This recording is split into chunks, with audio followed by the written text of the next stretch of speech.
Bonne pratique. On a vu qu'on avait différents objets côté JE pour pouvoir fournir un serveur web qui va répondre aux requêtes HTTP.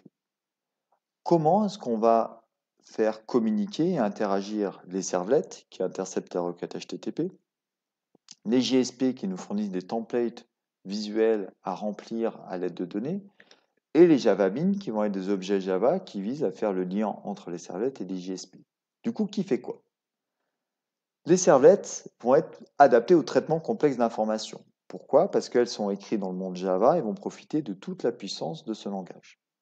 Par contre, on s'est bien rendu compte qu'elles ne sont pas du tout adaptées à la création de rendu de page. Les JSP, quant à elles, sont adaptées à la création de rendu de page parce qu'elles sont basées sur une structure HTML dans laquelle on va venir remplir des informations. Par contre, elles sont inadaptées au traitement complexe d'informations. Sans compter, les JavaBeans, eux, vont être un conteneur de données et vont servir du lien entre le monde Java et les JSP. Si on reschématise l'ensemble de notre serveur web, JE, nous allons avoir les servlets qui vont recevoir la requête HTTP, qui vont jouer le rôle de traitement métier et de dispatch s'il faut être redirigé d'un côté ou de l'autre.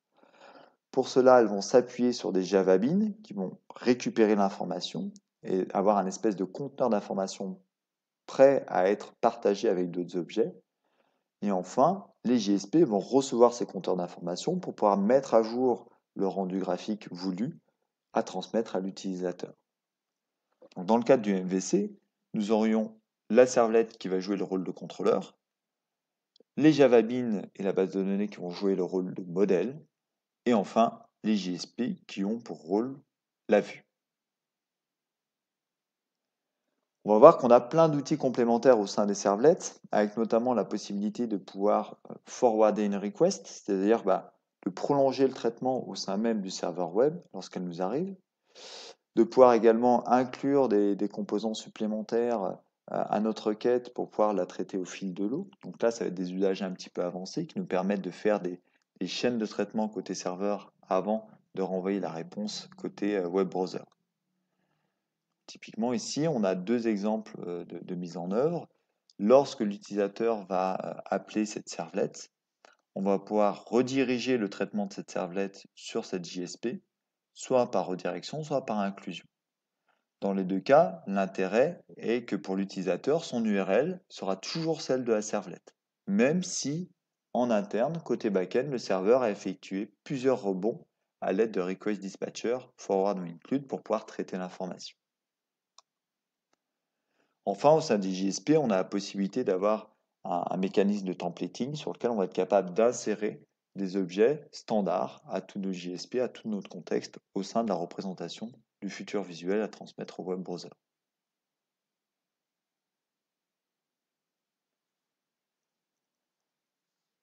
Les web services. JE nous offre la possibilité d'avoir une interface spécifique pour gérer les architectures de type REST. Vous l'avez constaté, lorsqu'on crée une servlette peut uniquement intercepter une seule URL et traiter une seule URL à la fois.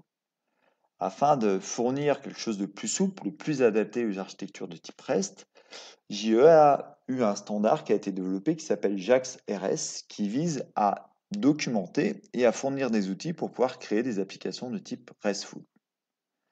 L'intérêt est de pouvoir très facilement déterminer qu'une méthode va être déclenchée lorsqu'on a envie d'avoir une URL qui est spécifique à cette servlette, sur une méthode qui va être identifiée, qui va être capable de nous renseigner le format de retour qu'on va vouloir avoir au sein de cette méthode, etc. Donc on va avoir toute une gamme d'outils d'annotation qui vont nous permettre de très facilement créer des réponses à des URL d'un utilisateur.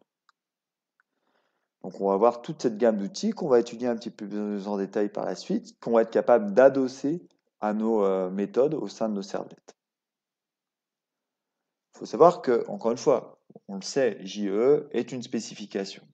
Donc la spécification JAX-RS, qui permet le support correct et facile des web services de type RESTful, va être portée par plusieurs implémentations. Ici, on va par exemple mettre en œuvre une implémentation Jersey pour JAX-RS. Comment est-ce qu'on mène en œuvre typiquement ce genre d'implémentation? Tout d'abord, on va renseigner au sein du fichier de configuration de nos web conteneurs, le web.xml, qui se situe dans le dossier web content web-inf de notre application web, que toutes les URL qui vont être de type /rest, étoile étant un élément générique, vont être redirigées par l'outil et traitées par l'outil qui s'appelle Jersey Config Server Provider. Donc ça nous indique que tout ce qui est du type /rest sur les URL qui vont être demandées vont être traités par Jersey, qui va chercher au sein de notre package comme REST service si on n'a pas un outil qui nous permet justement de traiter ces informations au format full REST. Ici, nous avons un exemple de servlet. C'est caché, mais c'est une servlette qui va nous permettre de dire cette servlette, c'est une servlette particulière, donc c'est un fichier Java particulier qui va être capable de réceptionner tout ce qui est de type /hello en préfixe dans l'URL et de traiter différentes URL au sein du même fichier Java. Typiquement, si j'ai une requête http /hello/txt qui arrive en http get, alors c'est cette méthode qui va être interceptée. De la même façon, si j'ai une URL qui arrive de type /hello/ un ID / un autre ID / un status, on va être capable de pouvoir récupérer des variables dans cette URI, de les fournir à notre méthode getData pour pouvoir après traiter l'information.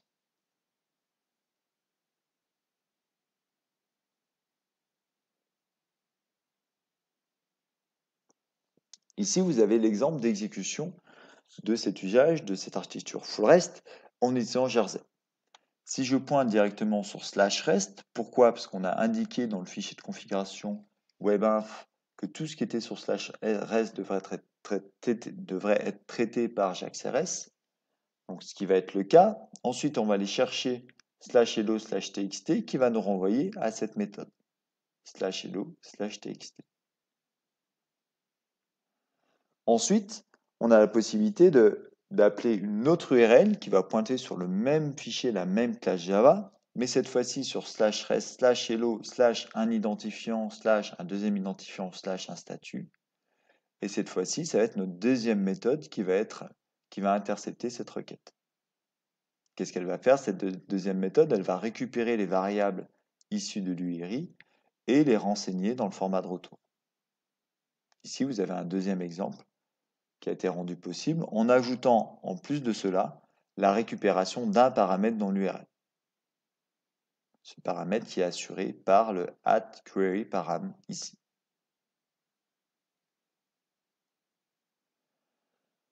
Si on résume un petit peu, comment est-ce qu'on va être capable de configurer des architectures full REST à l'aide de JAX-RS? Déjà, il faut qu'on renseigne au sein du fichier de configuration web.xml que tout ce qui va être de type /rest va être traité par Jersey, par JAX-RS. D'où la nécessité de mettre dans notre URL le /rest. Ensuite, on a créé notre programme Java qui aura des annotations particulières qui va lui permettre de se comporter comme une servlette et d'intercepter des requêtes HTTP. Lorsque je vais continuer mon URL et faire le /hello, on voit que au-dessus de notre classe sample service, nous avons défini un pass /hello qui va être le préfixe pour toutes les méthodes au sein de ce même fichier.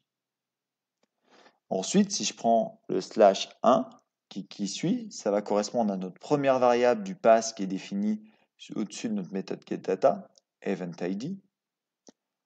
Je continue, /11 va constituer la variable de notre URL productID.